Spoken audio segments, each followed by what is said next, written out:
જરૂરી છે।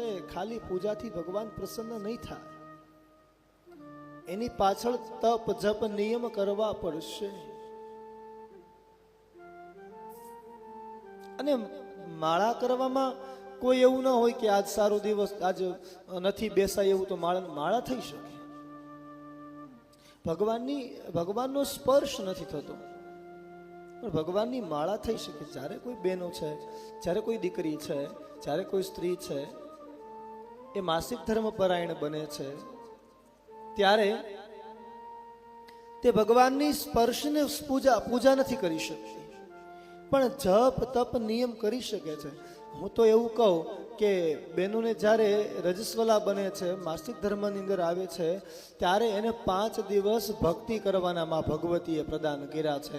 આનાથી એકેય દિવસ શ્રેષ્ઠ કોઈ ભક્તિ કરવાના ન હોઈ શકે।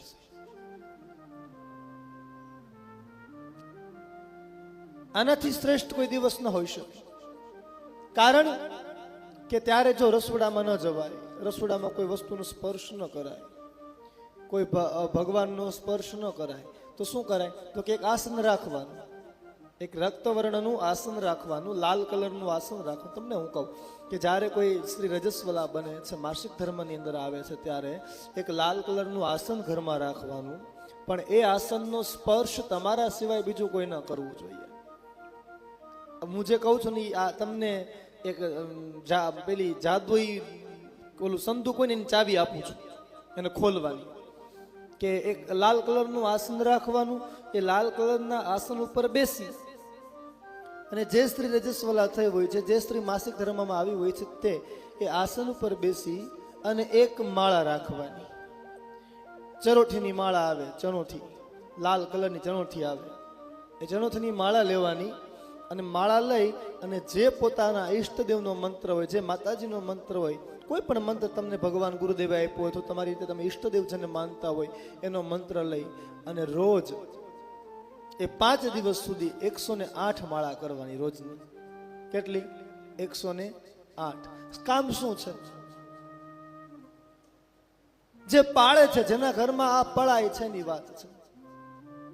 તો રોજની 108, 5 દિવસની કેટલી થઈ? 540 માળા થઈ। મને ગણિત બહુ ઓછું આવડે છે। 540 થાય ને 5 દિવસમાં, 8 પંચાને 40 થાય ને, તો 100 માળા પેલી ગણો એટલે 500 માળા ઈ થઈ અને 40। મને બહુ ગણિત ઓછું આવડે, બહુ મને આવડે નહીં, પણ આ તો વાત છે કે 540 માળા છે એ 5 દિવસની થાય। માળાની અંદર 108 જપ, 108 વખત જપ આવે। શાસ્ત્ર એવું કે છે કે કળયુગના પ્રભાવે 4 ગણું ફળ મળે છે। કળયુગની અંદર તમે કોઈ પણ માળાનો જપ કરો છો એટલે એક નામ બોલો એટલે એક માળા થઈ હોય ને એ 4 ગણું ફળ આપે। એટલે એક માળા કરો એટલે 4 ગણું ફળ મળ્યું હોય। હવે આપણે 108 માળા કરીએ છીએ, ગણી લીધું કેટલો હિસાબ થાય છે, કેટલા જપ થશે તમારા। અને એ જપ કર્યા પછી એ જપ કરો અને તમે જોવો કે તમારી પ્રગતિ કેવી થાય છે, તમારા વિચારોમાં કેવું પરિવર્તન આવે, તમારા ઘરમાં કેવું પરિવર્તન આવે છે।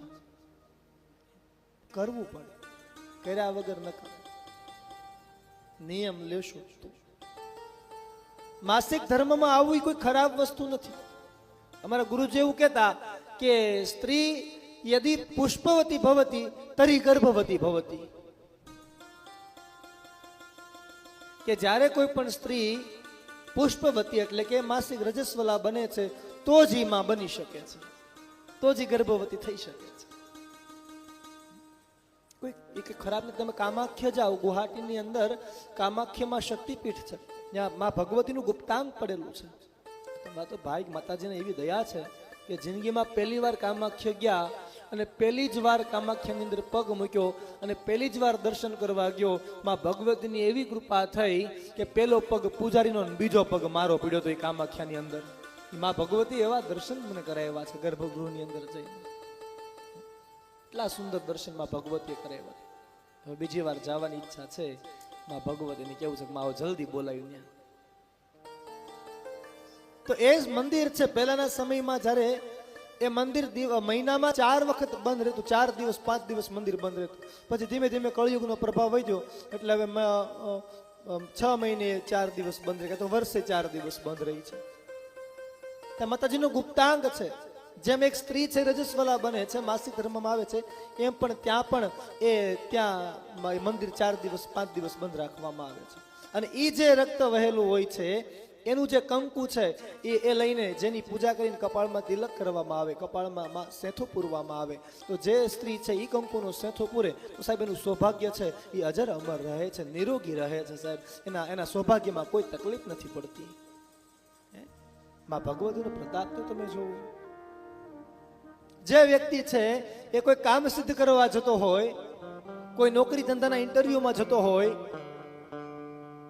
કોઈ કાર્ય માટે જતો હોય, તો એક કંકુનું તિલક કપાળમાં કરે અને એ કામે જાય છે તો એ કામમાં પ્રગતિ પામે છે, ખાલી હાથે પાછો આવતો નથી, એવું માં ભગવતી કહે છે. એવા આશીર્વાદ પ્રદાન કરે છે.